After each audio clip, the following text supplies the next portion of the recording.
Hi guys, it's Sophie, and today I'm going to be doing a review of Armada by Ernest Cline. So first things first, what I want to show you is the physical book itself. So you can see the cover, got one little sort of fighter pilot here and the enemy. Really like the colour scheme, pretty plain back. So on the end papers at the front we have a map of Earth, and at the back we have a sort of limited map of the solar system.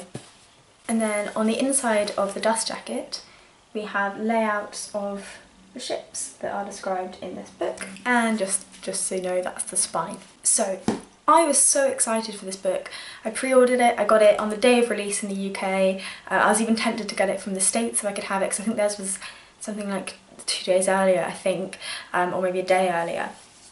So I've been looking forward to this novel pretty much since I found out that it was going to be written. I'd read Ready Player One by Ernest Cline and I absolutely loved it.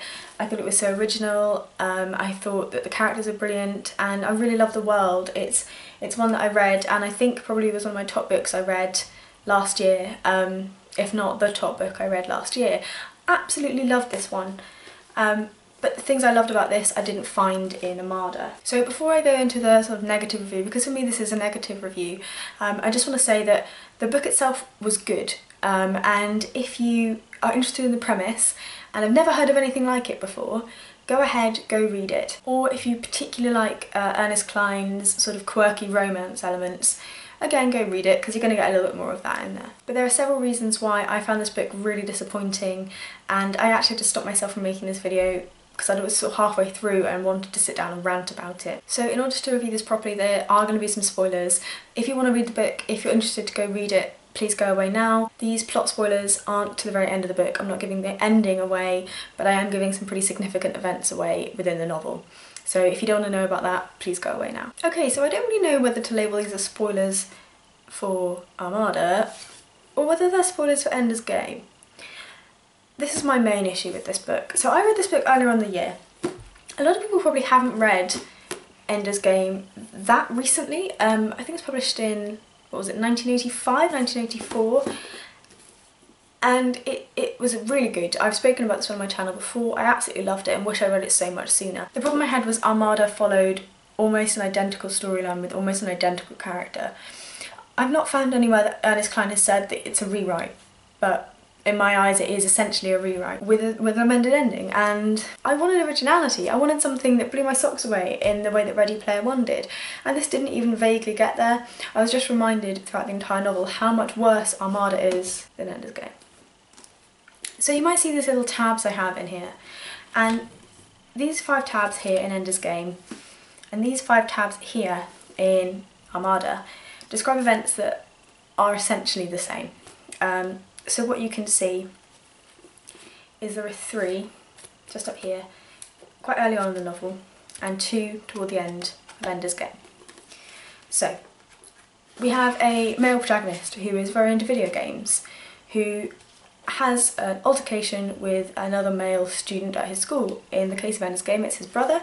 In the case of Armada it is a sort of school bully. Following this altercation, very shortly afterwards, I think in both cases on the same day, a man in a suit comes up to tell them that he is a high-level sort of authority within the game that they have been playing in the very start of the novels. So that's point number 2 and point number 2 in Armada. Both boys have lacked a sort of father figure to any great extent, and they find it within the battle school. I don't want to go too much into it in terms of Armada because it's slightly different, but essentially no father figure. They go to this military sort of setting and they find military leaders as father figures. In Armada this comes in the form of a comment from his senior commanding officer saying, "You've got a gift, Zach," he said, stepping back. "You can really make a difference in this war. Remember that, okay? No matter how frightening things get in these next few hours."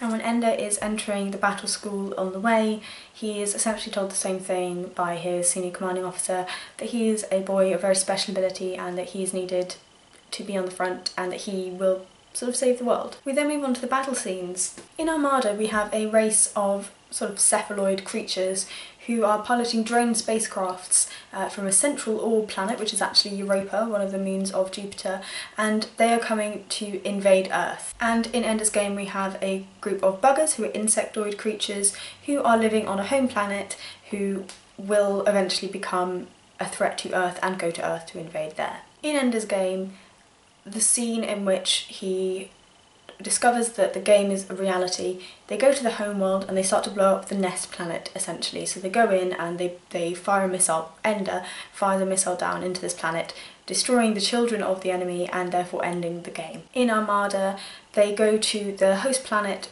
the nesting planet, and similarly they have one weapon that is to destroy the enemy's children and end the battle. In both books, they aren't aware that the battle they are fighting is real until it is done. Ender's Game essentially finishes at that point, and if you've read it you understand there's quite a lot more after it that sort of adds to the storyline, but that's sort of the end of Ender's Game, whereas we can see here after that sort of battle there is a fair amount of novel still to go in Armada. But I don't think in any way this amount of text that we have left actually covers any kind of ground similar to Ender's Game.